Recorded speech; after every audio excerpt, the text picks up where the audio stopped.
Hello दोस्तों, आज के इस वीडियो में हम पढ़ेंगे आयत के बारे में। आयत को इंग्लिश में रेक्टेंगल बोलते हैं।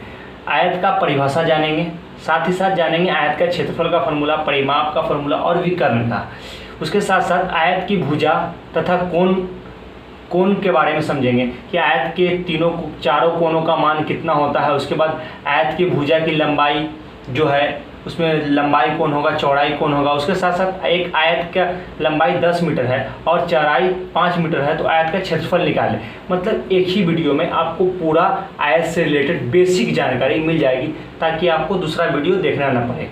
आप इस वीडियो को अंत तक जरूर देखें। आयत का परिभाषा बहुत ही आसान और साफ मैंने लिखा है और शॉर्टकट लिखा है। वैसा चतुर्भुज जिसके आमने सामने की भुजा बराबर हो और प्रत्येक कोण का मान 90 डिग्री हो, उसे आयत कहते हैं। चतुर्भुज का मतलब आप जानते हैं कि चतुर्भुज वैसे आकृति को कहते हैं जिसके 4 भुजा होते हैं। मतलब क्या होता है, 4 सरल रेखा से घिरे बंद आकृति को चतुर्भुज कहते हैं। चतुर्भुज तो आप जानते हैं। उसके बाद हम आयत को भी समझते हैं। क्या है कि इसका कंडीशन ये है कि आमने सामने की भुजा बराबर होगी। मतलब AB के सामने CD है, ये दोनों भुजा की लंबाई आपस में बराबर होगी।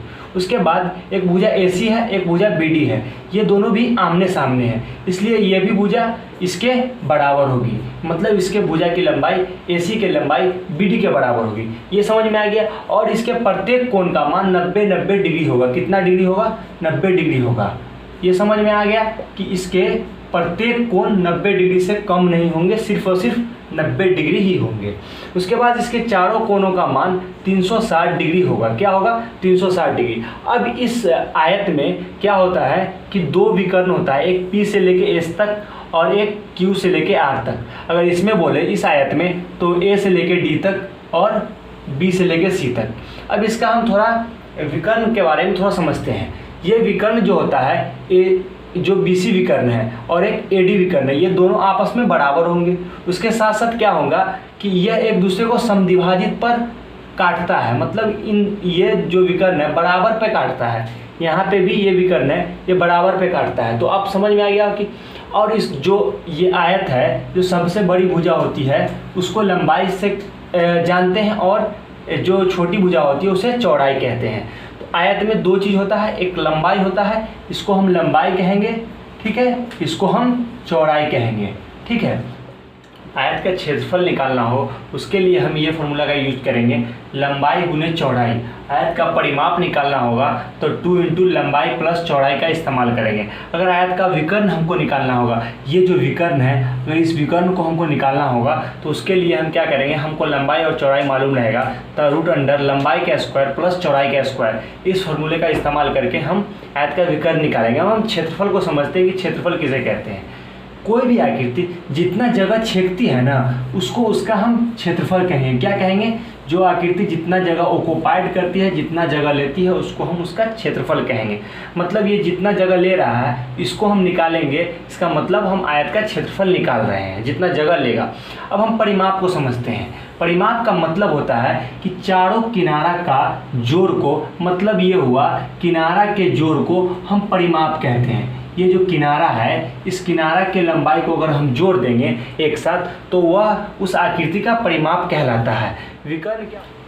एक आयत की लंबाई 10 मीटर है और चौड़ाई 5 मीटर है, तो आयत का क्षेत्रफल और परिमाप निकालें।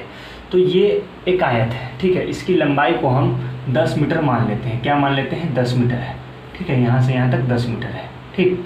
उसके बाद इसकी चौड़ाई क्या है कि 5 मीटर है, इसकी चौड़ाई 5 मीटर है। तो इस आयत का क्षेत्रफल निकालिए। तो इसके लिए हम क्या करेंगे, हमको पहले से पता है कि आयत का क्षेत्रफल का फॉर्मूला होता है लंबाई गुने चौड़ाई। मतलब लंबाई को चौड़ाई के साथ गुना कर देंगे तो क्या होगा, हमको आयत का क्षेत्रफल निकल जाएगा। जिसको गुना करेंगे 10 गुने 5 क्या हो जाएगा? 50। तो क्षेत्रफल जो होता है मीटर स्क्वायर में लिखेंगे, क्योंकि इसका वर्ग स्क्वायर होता है इसका यूनिट, ठीक है, तो इसलिए हम इसको मीटर स्क्वायर लिख देंगे। अब हम आयत का परिमाप निकालना है, तो इसके लिए हम परिमाप का फॉर्मूला लिख देंगे। परिमाप का फॉर्मूला होता है 2 इंटू लंबाई प्लस चौड़ाई। तो हम इसके फॉर्मूला पर हम लंबाई का मान रख देंगे, 10 है, ठीक है, 10 प्लस 5 क्या हो जाएगा? 15। क्या होगा? 15, 2 पहले से है और ये 15 क्या हो जाएगा? 30। तो ये क्या होगा? 30 मीटर ये आपको क्या आ जाएगा, आयत का परिमाप आ जाएगा। तो परिमाप का मतलब भी हम बताए हैं कि किनारा के लंबाई का जोड़, अगर ऐसे भी कॉमन सेंस से भी जोड़ेंगे 10, 5, 15, 10 क्या होगा 25, 25 और 5 30, इस तरह से क्या होगा परिमाप। इस तरह से भी हम समझ सकते हैं, किनारा के लंबाई के जोड़ को परिमाप कहते हैं। तो परिमाप का फॉर्मूला पर भी रखेंगे तो वो भी वैसे ही निकलेगा, और ऐसे भी निकालेंगे कॉमन सेंस से तो भी परिमाप निकल जाएगा। तो अब आपको समझ में आया, क्षेत्रफल अगर निकालना है तो क्षेत्रफल के फॉर्मूला पर लंबाई और चौड़ाई को रख देंगे और उसको आपस में गुना कर देंगे, आपको आयत का क्षेत्रफल निकल जाएगा। परिमाप भी समझा चुके हैं। अगर ये वीडियो आपको पसंद आया हो तो अपने दोस्तों के साथ शेयर करें और इस चैनल को सब्सक्राइब करें।